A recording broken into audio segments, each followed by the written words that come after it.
ಎಲ್ಲರಿಗೂ ನಮಸ್ಕಾರ. ನೀವು ನೋಡಿದ ಹಾಗೆ ಇತಿಹಾಸಕ್ಕೆ ಸಂಬಂಧಿಸಿದಂತಹ ಅನೇಕ ಕ್ಲಾಸ್ಗಳನ್ನು ನಾವು ಮಾಡ್ತಾ ಬಂದಿದ್ದೇವೆ. ಈಗಾಗಲೇ ಕರ್ನಾಟಕದ ಇತಿಹಾಸಕ್ಕೆ ಸಂಬಂಧಿಸಿದಂತಹ ಕರ್ನಾಟಕವನ್ನು ಆಳಿದಂತಹ ಅನೇಕ ಅರಸರುಗಳ ಬಗ್ಗೆ, ಅನೇಕ ಸಾಮ್ರಾಜ್ಯದ ಬಗ್ಗೆ ನಾವು ಡಿಸ್ಕಷನ್ ಮಾಡ್ತಾ ಬರ್ತಿದ್ವಿ. ಈಗಾಗಲೇ ಹಿಂದಿನ ವಿಡಿಯೋದಲ್ಲಿ ನಾವು ಕರ್ನಾಟಕದ ಇತಿಹಾಸದಲ್ಲಿ ಬರುವಂತಹ ಹೊಯ್ಸಳ ಸಾಮ್ರಾಜ್ಯದ ಬಗ್ಗೆ, ಆ ಹೊಯ್ಸಳ ಸಾಮ್ರಾಜ್ಯದ ಸ್ಥಾಪನೆ ಯಾವ ರೀತಿ ಆಯಿತು, ಆ ಹೊಯ್ಸಳ ಸಾಮ್ರಾಜ್ಯದ ಸ್ಥಾಪನೆ ಯಾರು ಮಾಡಿದ್ರು, ಆ ಸ್ಥಾಪನೆ ಮಾಡಲು ಅವರಿಗೆ ಸಹಾಯ ಮಾಡಿದಂತಹ ಋಷಿ ಮುನಿ ಯಾರು, ಆ ಮನೆತನಕ್ಕೆ ಹೊಯ್ಸಳ ಮನೆತನ ಅಂತ ಹೆಸರು ಯಾಕೆ ಬಂತು, ಅದೇ ರೀತಿ ಹೊಯ್ಸಳ ಮನೆತನವನ್ನು ಆಳಿದಂಥ ಅರಸುಗಳ ಬಗ್ಗೆ ಸ್ವಾರಸ್ಯಪೂರ್ಣವಾಗಿ ಹಿಂದಿನ ಕ್ಲಾಸ್ನಲ್ಲಿ ನಾವು ಡಿಸ್ಕಷನ್ ಮಾಡಿದ್ದೀವಿ. ನೀವು ಆ ವಿಡಿಯೋನ ನೋಡಿಲ್ಲ ಅಂದ್ರೆ ತೆಳಗೆ ಡಿಸ್ಕ್ರಿಪ್ಷನ್ ಬಾಕ್ಸ್ ಅಲ್ಲಿ ಆ ಒಂದು ವಿಡಿಯೋ ಲಿಂಕ್ ಅನ್ನ ಕೊಟ್ಟಿರ್ತೀನಿ ಅಂತ ಹೇಳ್ತಾ, ಇವತ್ತಿನ ಕ್ಲಾಸ್ನಲ್ಲಿ ನಾವು ಅದೇ ಮುಂದುವರೆದ ಭಾಗ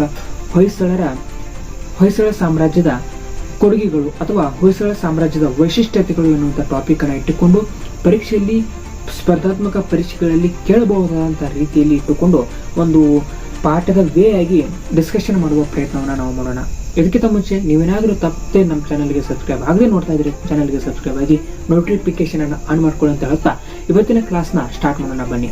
ಇವತ್ತಿನ ಕ್ಲಾಸ್ನಲ್ಲಿ ನಾವು ಹೊಯ್ಸಳ ಸಾಮ್ರಾಜ್ಯದ ವೈಶಿಷ್ಟ್ಯತೆಗಳು ಅಂದರೆ ಅವರ ಒಂದು ಆಳ್ವಿಕೆ ಅವಧಿಯಲ್ಲಿ ಅವರ ಆಡಳಿತ ವ್ಯವಸ್ಥೆ ಯಾವ ರೀತಿ ಇತ್ತು, ಅವರ ಒಂದು ಆಡಳಿತದ ಅವಧಿಯಲ್ಲಿ ಅವರು ಸಾಹಿತ್ಯ ಕ್ಷೇತ್ರಕ್ಕೆ ಮತ್ತು ವಾಸ್ತುಶಿಲ್ಪಕ್ಕೆ ಕ್ಷೇತ್ರಕ್ಕೆ ನೀಡಿದಂಥ ಕೊಡುಗೆಗಳೇನು, ಅವರ ಆಸ್ಥಾನದಲ್ಲಿದ್ದಂಥ ಕವಿಗಳು ಯಾರು, ಆ ಕವಿಗಳು ರಚಿಸಿದಂಥ ಕೃತಿಗಳೇನು, ಹೀಗೆ ಹಲವಾರು ಸಂಗತಿಗಳನ್ನ ಹೊಯ್ಸಳ ಸಾಮ್ರಾಜ್ಯಕ್ಕೆ ಅನುಗುಣವಾಗಿ ಡಿಸ್ಕಷನ್ ಮಾಡ್ತಾ ಹೋಗೋಣ ಅಂತ ಹೇಳ್ತಾ ಇವತ್ತಿನ ಕ್ಲಾಸ್ನ ಕೊನೆವರೆಗೂ ನೋಡಿ, ನಿಮಗೆ ಹೆಲ್ಪ್ಫುಲ್ ಆಗ್ಬೋದು. ಹಾಗೆ ಇಷ್ಟ ಆದರೆ ಲೈಕ್ ಮಾಡಿ, ಅದೇ ರೀತಿ ನಿಮ್ಮ ಫ್ರೆಂಡ್ಸ್ ಆ್ಯಂಡ್ ಫ್ಯಾಮಿಲಿಗೆ ಶೇರ್ ಮಾಡಿ ಅಂತ ಹೇಳ್ತಾ ಇವತ್ತಿನ ಕ್ಲಾಸ್ನ ಸ್ಟಾರ್ಟ್ ಮಾಡೋಣ ಬನ್ನಿ.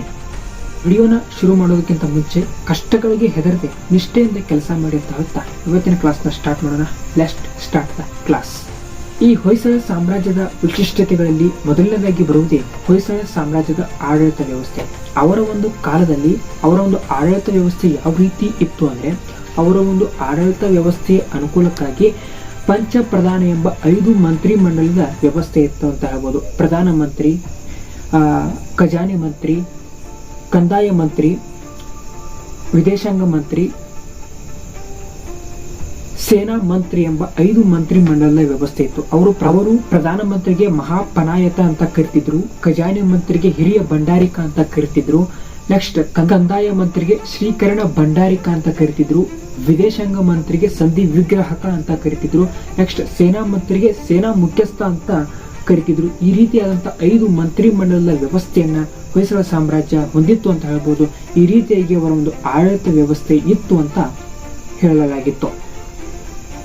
ಹೊಯ್ಸಳರ ಆಡಳಿತ ವ್ಯವಸ್ಥೆಯ ನಂತರ ಅದನ್ನು ಮುಂದುವರೆದಾಗ ಹೊಯ್ಸಳರು ವಾಸ್ತುಶಿಲ್ಪಕ್ಕೆ ನೀಡಿದಂಥ ಕೊಡುಗೆಗಳು ಅಥವಾ ಹೊಯ್ಸಳರು ವಾಸ್ತುಶಿಲ್ಪಕ್ಕೆ ನೀಡಿದಂಥ ವೈಶಿಷ್ಟ್ಯತೆಗಳನ್ನ ನೋಡೋದಾದ್ರೆ, ನಾವು ಹಿಂದಿನ ಕ್ಲಾಸ್ನಲ್ಲಿ ಈ ಅಧ್ಯಾಯವನ್ನು ಶುರು ಮಾಡಿದಾಗಲೇ ಹೇಳಿದ್ದೀವಿ, ಈ ಹೊಯ್ಸಳ ಸಾಮ್ರಾಜ್ಯ ಇಷ್ಟೊಂದು ಜಗತ್ ಪ್ರಸಿದ್ಧಿಯಾಗಬೇಕಾದ್ರೆ ಕಾರಣ ಏನು ಅಂದ್ರೆ, ಈ ಹೊಯ್ಸಳ ಸಾಮ್ರಾಜ್ಯ ವಾಸ್ತುಶಿಲ್ಪ ಕ್ಷೇತ್ರಕ್ಕೆ ನೀಡಿದಂಥ ಕೊಡುಗೆಯಿಂದನೇ ಇವರು ಅತ್ಯಂತ ಜಗತ್ ಪ್ರಸಿದ್ಧಿಯನ್ನ ಹೊಂದಿದ್ದಾರೆ ಅಂತ ಹೇಳ್ಬೋದು. ಯಾಕಂದ್ರೆ ಇವರು ತಮ್ಮದೇ ಆದಂತ ಒಂದು ಹೊಯ್ಸಳ ಶೈಲಿಯನ್ನು ಅಳವಡಿಸಿಕೊಂಡು ಆ ರೀತಿಯಾಗಿ ದೇವಸ್ಥಾನಗಳ ನಿರ್ಮಾಣವನ್ನ ಮಾಡುವುದಾಗಿರ್ಬೋದು, ಆ ರೀತಿಯಾಗಿ ಒಂದು ವಾಸ್ತುಶಿಲ್ಪಕ್ಕೆ ಅಪಾರವಾದಂಥ ಕೊಡುಗೆಯನ್ನು ನೀಡಿದ್ರಿಂದ ಇವರು ಏನಾಗಿದ್ದಾರೆ ಅಂದ್ರೆ ಜಗತ್ ಪ್ರಸಿದ್ಧಿಯನ್ನ ಹೊಂದಿದ್ದಾರೆ ಅಂತ ಹೇಳ್ಬೋದು. ಹಾಗಾದ್ರೆ ಇವರ ಒಂದು ಹೊಯ್ಸಳ ಶೈಲಿಯಿಂದ ನಿರ್ಮಾಣವಾದಂಥ ದೇವಾಲಯಗಳಂತ ನಾನು ಹೇಳಿದೆ. ಹಾಗಾದ್ರೆ ಹೊಯ್ಸಳ ಶೈಲಿ ಅಂದ್ರೆ ಏನು, ಹೊಯ್ಸಳ ಶೈಲಿಯ ಲಕ್ಷಣಗಳನ್ನ ನೋಡೋದಾದ್ರೆ, ಹೊಯ್ಸಳ ಶೈಲಿಯ ಲಕ್ಷಣಗಳಲ್ಲಿ ಮೊದಲನೇದಾಗಿ ಬರುವುದೇ ಈ ಹೊಯ್ಸಳ ಶೈಲಿಯಲ್ಲಿ ನಿರ್ಮಾಣವಾದಂಥ ದೇವಸ್ಥಾನಗಳ ತಳಪಾಯ ಯಾವ ರೀತಿ ಇರ್ತಂದ್ರೆ ನಕ್ಷತ್ರಾಕಾರದ ತಳಪಾಯವನ್ನು ಹೊಂದಿರ್ತದೆ. ತದನಂತರ ಈ ಗರ್ಭಗುಡಿಗಳು ಏಕಕೂಟ, ದ್ವಿಕೂಟ, ತ್ರಿಕೂಟ, ಚತುರ್ಕೂಟ, ಪಂಚಕೂಟಗಳಲ್ಲಿ ಗರ್ಭಗುಡಿಗಳೆಲ್ಲ ನಿರ್ಮಾಣ ಆಗ್ತದೆ. ಈ ಕೂಟಗಳು ಅಂದ್ರೆ ಏನು ಅಂದ್ರೆ, ಒಂದೇ ದೇವಸ್ಥಾನದಲ್ಲಿ ಹಲವು ಗರ್ಭಗುಡಿಯನ್ನ ನಿರ್ಮಾಣ ಮಾಡೋದು. ಅಂದ್ರೆ ಏಕಕೂಟದಲ್ಲಿ ಕೇವಲ ಒಂದು ದೇವಸ್ಥಾನದಲ್ಲಿ ಒಂದು ಗರ್ಭಗುಡಿಯ ನಿರ್ಮಾಣ ಆಗಿರ್ಬೋದು, ದ್ವಿಕೂಟದಲ್ಲಿ ಒಂದೇ ದೇವಸ್ಥಾನದಲ್ಲಿ 2 ದೇವರುಗಳ ಗರ್ಭಗುಡಿಯನ್ನು ನಿರ್ಮಾಣ ಮಾಡುವುದೇ ದ್ವಿಕೂಟ. ಅದೇ ರೀತಿ ತ್ರಿಕೂಟದಲ್ಲಿ ಒಂದೇ ದೇವಸ್ಥಾನದಲ್ಲಿ 3 ದೇವರುಗಳ ಗರ್ಭಗುಡಿಯನ್ನು ನಿರ್ಮಾಣ ಮಾಡುವುದು. ಈ ರೀತಿಯಾಗಿ ಪಂಚಕೂಟದವರೆಗೂ ಅಂದ್ರೆ ಪಂಚ ಗರ್ಭಗುಡಿಗಳನ್ನ ಹೊಂದಿರುವ ದೇವಸ್ಥಾನಗಳನ್ನ ಇವರು ಒಂದೇ ದೇವಸ್ಥಾನದಲ್ಲಿ ಅಂದ್ರೆ 5 ದೇವರುಗಳ ಗರ್ಭಗುಡಿಯನ್ನು ನಿರ್ಮಾಣ ಮಾಡಿದ್ದಾರೆ ಅಂತ ಹೇಳ್ಬೋದು. ಅದು ಒಂದು ವಿಶೇಷತೆ ಇವು ಹೊಯ್ಸಳ ಶೈಲಿಯ ಅಂತ ಹೇಳ್ಬೋದು. ತದನಂತರ ಬೆಳಕಿಗಾಗಿ ಜಾಲೇಂದ್ರಿಗಳನ್ನ ಬಿಟ್ಕೊತಿದ್ರು. ಅಂದ್ರೆ ಬೆಳಕಿಗಾಗಿ ಕಿಟಕಿಗಳನ್ನ, ವಿಂಡೋಸ್ಗಳನ್ನ ನಿರ್ಮಾಣ ಮಾಡಿದ್ದಾರೆ. ಕಲ್ಲಿನ ಜಾಲೇಂದ್ರಿಗಳನ್ನ ಬೆಳಕಿಗೋಸ್ಕರ ಇವರು ಬಿಟ್ಟುಕೊಳ್ತಿದ್ರು ಅಂತ ಹೇಳ್ಬೋದು. ತದನಂತರ ಸುಖನಾಸಿನಿ, ಮುಖ ಮಂಟಪಗಳ ನಿರ್ಮಾಣ ಹೊಯ್ಸಳರ ಶೈಲಿಯ ಲಕ್ಷಣಗಳಾಗಿದ್ವು. ಅದೇ ರೀತಿ ಮುಂದುವರೆದು ಕಂಬ, ಗೋಡೆ, ಮೇಲ್ಛಾವಣಿಗಳ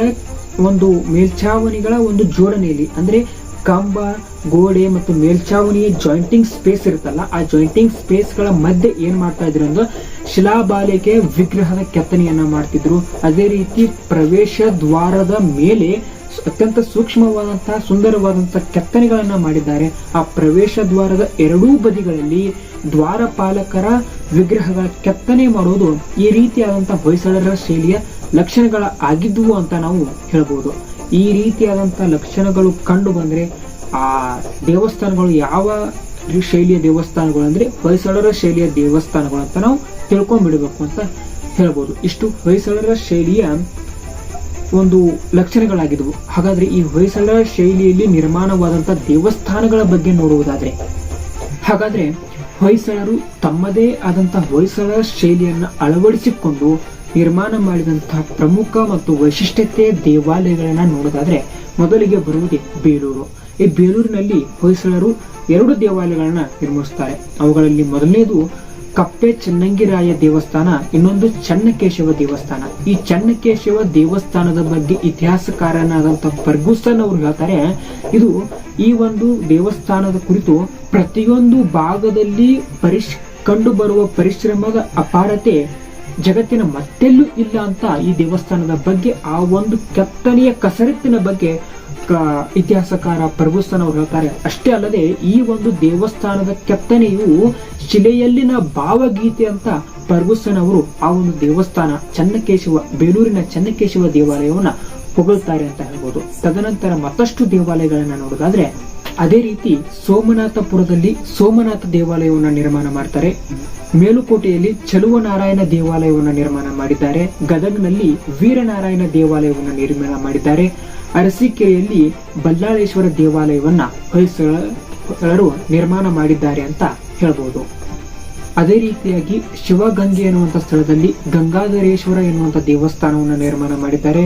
ಅದೇ ರೀತಿ ಹುಲಿಯೂರು ಎನ್ನುವಂತ ಸ್ಥಳದಲ್ಲಿ ರಂಗನಾಥ ಸ್ವಾಮಿ ಮತ್ತು ಮಲ್ಲಿಕಾರ್ಜುನ ದೇವಾಲಯವನ್ನು ನಿರ್ಮಾಣ ಮಾಡಿದ್ದಾರೆ. ಅದೇ ರೀತಿಯಾಗಿ ಮಂಡಗದ್ದೆ ಎನ್ನುವಂತ ಸ್ಥಳದಲ್ಲಿ ಲಕ್ಷ್ಮೀ ದೇವಾಲಯವನ್ನ ನಿರ್ಮಾಣ ಮಾಡಿದ್ದಾರೆ. ಈ ರೀತಿಯಾಗಿ ಹೊಯ್ಸಳರು ಅವರ ಒಂದು ಅವಧಿಯಲ್ಲಿ ಈ ಒಂದು ಸ್ಥಳಗಳಲ್ಲಿ ಇಷ್ಟು ದೇವಸ್ಥಾನಗಳನ್ನ ನಿರ್ಮಾಣ ಮಾಡಿದ್ದಾರೆ ಅಂತ ಹೇಳ್ಬೋದು.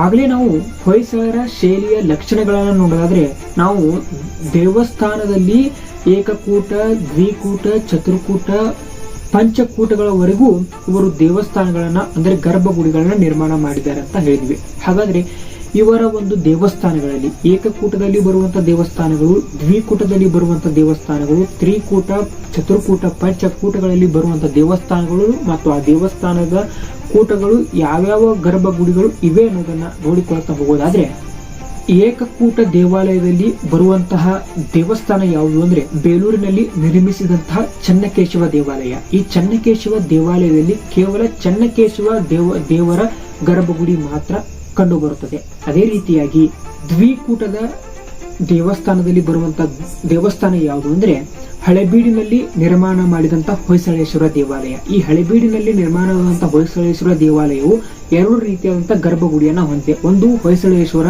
ಇನ್ನೊಂದು ಶಾಂತಲೇಶ್ವರ ಎನ್ನುವಂತ ಶಾಂತಲೇಶ್ವರ ಎನ್ನುವಂತ ದ್ವಿಕೂಟದ ಅಂಶವನ್ನ ಇಟ್ಟುಕೊಂಡು 2 ದೇವರುಗಳ ಗರ್ಭಗುಡಿಯನ್ನ ಹಳೆಬೀಡಿನ ಹೊಯ್ಸಳೇಶ್ವರ ದೇವಾಲಯ ಹೊಂದಿದೆ ಅಂತ ಹೇಳ್ಬೋದು.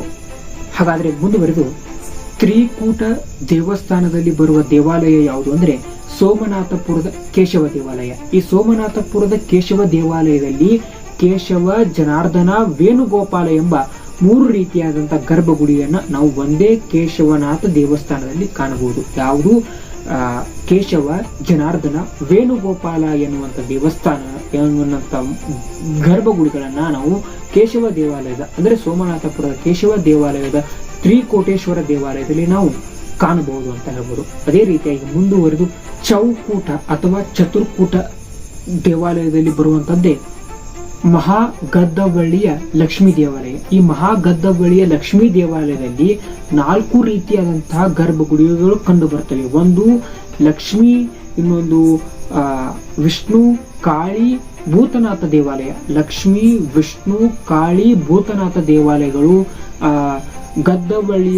ಮಹಾಗದ್ದವಳ್ಳಿಯ ಲಕ್ಷ್ಮೀ ದೇವಾಲಯದಲ್ಲಿ ಚತುರ್ಕೂಟ ದೇವಾಲಯದ ವ್ಯವಸ್ಥೆಯಲ್ಲಿ ಕಂಡು ಬರ್ತವೆ ಅಂತ ಹೇಳ್ಬೋದು. ಅದೇ ರೀತಿಯಾಗಿ ಪಂಚಕೂಟದಲ್ಲಿ ಕಂಡು ಬರುವಂತಹ ದೇವಾಲಯ ಯಾವುದು ಅಂದ್ರೆ, ಪಂಚಕೂಟದಲ್ಲಿ ಬರುವಂತಹ ದೇವಸ್ಥಾನ ಯಾವುದು ಅಂದ್ರೆ ಗೋವಿಂದನಹಳ್ಳಿಯಲ್ಲಿ ಇರುವಂತಹ ದೇವಾಲಯ. ಈ ಗೋವಿಂದನಹಳ್ಳಿಯ ಪಂಚಲಿಂಗೇಶ್ವರ ದೇವಾಲಯದಲ್ಲಿ 5 ರೀತಿಯಾದಂತಹ ದೇವರುಗಳ ಗರ್ಭಗುಡಿ ಇದೆ. ಒಂದು ವೀರನಾರಾಯಣ, ವಿಜಯನಾರಾಯಣ, ಕೀರ್ತಿನಾರಾಯಣ, ಲಕ್ಷ್ಮೀನಾರಾಯಣ, ಶಾಂತಿನಾರಾಯಣ. 1 ವೀರನಾರಾಯಣ, 2 ವಿಜಯನಾರಾಯಣ, 3 ಕೀರ್ತಿನಾರಾಯಣ, 4 ಲಕ್ಷ್ಮೀನಾರಾಯಣ, 5 ಶಾಂತಿನಾರಾಯಣ ಎನ್ನುವಂತಹ 5 ಲಿಂಗಗಳನ್ನ, 5 ಗರ್ಭಗುಡಿಗಳನ್ನ, ಪಂಚಲಿಂಗಗಳನ್ನ ಹೊಂದಿರುವಂತಹ ದೇವಸ್ಥಾನ ಯಾವುದು ಅಂದ್ರೆ ಗೋವಿಂದನಹಳ್ಳಿಯ ಪಂಚಲಿಂಗೇಶ್ವರ ದೇವಾಲಯವು ಈ ಪಂಚಕೂಟ ದೇವಾಲಯಕ್ಕೆ ಒಂದು ಉದಾಹರಣೆ ಅಂತ ಹೇಳ್ಬೋದು. ಈ ರೀತಿಯಾದಂತಹ ಹೊಯ್ಸಳರು ಅನೇಕ ರೀತಿಯಾದಂತಹ ದೇವಸ್ಥಾನಗಳನ್ನ ಕೆತ್ತನೆಯನ್ನ ಮಾಡಿ ಆ ಒಂದು ಕೆತ್ತನೆಯ ವೈಶಿಷ್ಟ್ಯತೆಯಿಂದಲೇ ಅವರು ಪ್ರಸಿದ್ಧಿಯನ್ನ ಹೊಂದಿದ್ದರು ಅಂತ ಹೇಳ್ಬೋದು. ಈ ರೀತಿಯಾದಂತಹ ಹೊಯ್ಸಳರ ಒಂದು ವಾಸ್ತುಶಿಲ್ಪಕ್ಕೆ ನೀಡಿದಂತಹ ಕೊಡುಗೆ ಆಗಿತ್ತು ಅಂತ ನಾವು ಹೇಳ್ಬೋದು. ಮುಂದುವರೆದು ಇನ್ನು ಹೊಯ್ಸಳ ಸಾಮ್ರಾಜ್ಯದ ಒಂದು ಸಾಹಿತ್ಯ ಕ್ಷೇತ್ರಕ್ಕೆ ನೀಡಿದಂತಹ ಕೊಡುಗೆಗಳನ್ನು ನೋಡೋಣ. ಇದು ಸಾಹಿತ್ಯ ಕ್ಷೇತ್ರ ಹೊಯ್ಸಳ ಸಾಮ್ರಾಜ್ಯದ ಕೊನೆಯ ವೈಶಿಷ್ಟ್ಯತೆ ಅಂತ ಹೇಳ್ಬೋದು. ಯಾಕಂದ್ರೆ ಈಗಾಗಲೇ ನಾವು ಅವರ ಆಡಳಿತ ವ್ಯವಸ್ಥೆ, ಅವರ ವಾಸ್ತುಶಿಲ್ಪದ ವ್ಯವಸ್ಥೆ ಎಲ್ಲವನ್ನೂ ನೋಡಿದ್ದೇವೆ. ಈಗ ಸಾಹಿತ್ಯ ಕ್ಷೇತ್ರಕ್ಕೆ ಸಂಬಂಧಿಸಿದಂತೆ ನೋಡೋದಾದ್ರೆ ಈ ಹೊಯ್ಸಳರ ಸಾಮ್ರಾಜ್ಯದ ಅವಧಿಯಲ್ಲಿ ಇವರ ಒಂದು ಆಳ್ವಿಕೆಯ ಅವಧಿಯಲ್ಲಿ ಅನೇಕ ಮಹಾನ್ ಪ್ರಸಿದ್ಧ ಕವಿಗಳು ಇದ್ರು. ಆ ಮಹಾನ್ ಕವಿಗಳು ಅರ್ಥಪೂರ್ಣವಾದಂತಹ ಅರ್ಥಗರ್ಭಿತವಾದಂತಹ ಕೃತಿಗಳನ್ನ ರಚಿಸಿದ್ದಾರೆ. ಹಾಗಾದ್ರೆ ಇವರ ಆಸ್ಥಾನದಲ್ಲಿದ್ದಂತಹ ಕವಿಗಳು ಯಾರು? ಆ ಕವಿಗಳ ಕೃತಿಗಳನ್ನ ನೋಡೋದಾದ್ರೆ ಮೊದಲದಾಗಿ ಬರುವವನೇ ಕೇಶಿರಾಜ. ಕೇಶಿರಾಜನ ಕೃತಿ ಯಾವುದು ಅಂದ್ರೆ ಶಬ್ದಮಣಿ ದರ್ಪಣಂ. ಈ ಶಬ್ದಮಣಿ ದರ್ಪಣವನ್ನ ನಾವು ಕನ್ನಡದ ವ್ಯಾಕರಣ ಗ್ರಂಥ ಅಂತ ಕರಿತೀವಿ. ಚಾಮರಸ ಎನ್ನುವಂತ ಕವಿ ಬರ್ತಾನೆ. ಈ ಚಾಮರಸನ ಕೃತಿ ಯಾವುದು ಅಂದ್ರೆ ಪ್ರಭುಲಿಂಗ ಲೀಲೆ. ಇದು ಅಲ್ಲಮ ಪ್ರಭುಗಳ ಒಂದು ಚರಿತ್ರೆಯನ್ನ ಅಥವಾ ಅಲ್ಲಮ ಪ್ರಭುಗಳ ಬಗ್ಗೆ ಮಾಹಿತಿಯನ್ನ ನೀಡುತ್ತದೆ. ತದನಂತರ ಜನ್ನಕವಿಯ ಬರ್ತಾನೆ. ಜನ್ನಕವಿಯ ಕೃತಿ ಯಾವುದು ಅಂದ್ರೆ ಯಶೋಧರ ಚರಿತೆ ಮತ್ತು ಅನಂತನಾಥ ಪುರಾಣ ಎನ್ನುವಂತ ಕೃತಿಗಳನ್ನ ಜನ್ನಕವಿ ರಚಿಸ್ತಾನೆ. ಅದೇ ರೀತಿಯಾಗಿ ರಗಳೆಯ ಕವಿ ಎಂದೇ ಖ್ಯಾತಿಯಾಗಿರ್ತಕ್ಕಂಥ ಹರಿಹರ ಇವರ ಆಸ್ಥಾನದಲ್ಲಿ ಇದ್ದ. ಹರಿಹರನ ಕೃತಿ ಯಾವುದು ಅಂದ್ರೆ ಗಿರಿಜಾ ಕಲ್ಯಾಣ ಮತ್ತು ರಗಳೆ ಅಂತ ಹೇಳ್ಬೋದು.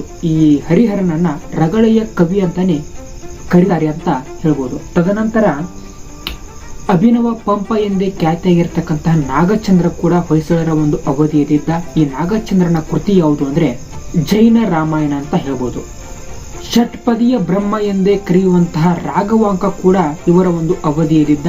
ರಾಘವಾಂಕನ ಕೃತಿಗಳನ್ನ ನೋಡುವುದಾದ್ರೆ ಹರಿಶ್ಚಂದ್ರ ಕಾವ್ಯ, ಸಿದ್ಧರಾಮ ಪುರಾಣ, ವೀರೇಶ್ವರ ಚರಿತೆ ಮತ್ತು ಸೋಮೇಶ್ವರ ಚರಿತೆ ಎನ್ನುವಂತ ಕೃತಿಗಳನ್ನ ಹರಿಶ್ಚಂದ್ರ ಕವಿ ರಚಿಸಿದ್ದಾನೆ. ಇವರ ನಂತರ ಬರುವ ಮತ್ತೊಬ್ಬ ಶ್ರೇಷ್ಠ ಕವಿ ಯಾರು ಅಂದ್ರೆ ವೈಷ್ಣವ ಧರ್ಮದ ಪ್ರತಿಪಾದಕರಾದಂತಹ ರಾಮಾನುಜಾಚಾರ್ಯರು. ರಾಮಾನುಜಾಚಾರ್ಯರ ಕೃತಿಗಳು ವೇದಾಂತ ಸಾರ, ವೇದಾಂತ ಸಂಗ್ರಹ, ವೇದಾಂತ ದೀಪಿಕಾ, ತ್ರಿಭಾಷಾ ಸೂತ್ರ ಎನ್ನುವಂತ ಕೃತಿಗಳನ್ನ ರಾಮಾನುಜಾಚಾರ್ಯರು ರಚಿಸಿದ್ದಾರೆ. ಇಷ್ಟು ಈ ಒಂದು ಹೊಯ್ಸಳ ಸಾಮ್ರಾಜ್ಯದ ಸಾಹಿತ್ಯ ಕ್ಷೇತ್ರಕ್ಕೆ ನೀಡಿದಂತ ಕೊಡುಗೆಗಳನ್ನ ನಾವು ನೋಡಿದ್ವಿ. ಅಷ್ಟೇ ಏಕೆ, ಇವರ ಒಂದಿಷ್ಟು ಶಿಕ್ಷಣ ಕೇಂದ್ರಗಳಿದ್ವು. ಇವರ ಶಿಕ್ಷಣ ಕೇಂದ್ರಗಳನ್ನ ನೋಡೋದಾದ್ರೆ ಅರಸೀಕೆರೆ, ಮೂಡಿಗೆರೆ ಮತ್ತು ಮೇಲುಕೋಟೆ ಎನ್ನುವಂತ ಸ್ಥಳಗಳಲ್ಲಿ ಇವರ ಶಿಕ್ಷಣ ಕೇಂದ್ರಗಳು ಆಗಿದ್ವು ಅಂತ ಹೇಳ್ಬೋದು. ಇಷ್ಟು ಹೊಯ್ಸಳರ ಸಾಮ್ರಾಜ್ಯಕ್ಕೆ ಸಂಬಂಧಿಸಿದಂತ ಅವರ ವೈಶಿಷ್ಟ್ಯತೆಗಳನ್ನ ಕುರಿತು ಈ ಒಂದು ಕ್ಲಾಸ್ನಲ್ಲಿ ಸ್ವಾರಸ್ಯಪೂರ್ಣವಾಗಿ ಚರ್ಚೆ ಮಾಡುವ ಪ್ರಯತ್ನವನ್ನ ನಾನು ಮಾಡಿದ್ದೀನಿ.